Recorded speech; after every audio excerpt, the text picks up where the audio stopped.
dobbiamo un po' dare alcuni consigli su come mangiare d'estate.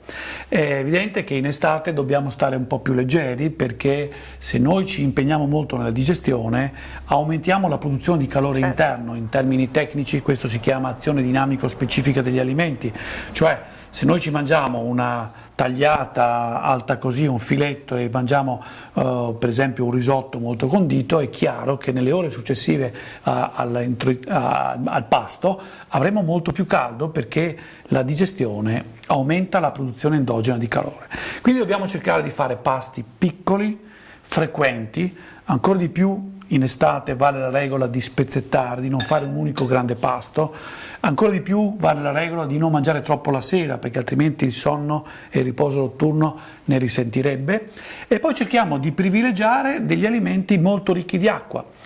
Forse l'alimento di cui abbiamo più bisogno nei mesi estivi è l'acqua. Noi abbiamo sempre bisogno di acqua, siamo fatti per più della metà di acqua, molto spesso beviamo poco. D'estate dobbiamo bere ancora di più, perché perdiamo acqua attraverso la sudorazione.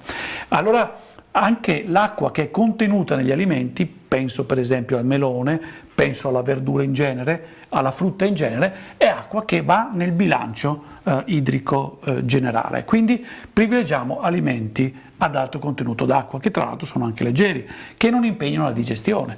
Evitiamo quindi di mangiare prodotti molto ricchi di grassi, molto ricchi di proteine, che ci impegnerebbero troppo nella digestione. Faccio un esempio per farvi capire questo, un esempio solo che credo renda bene.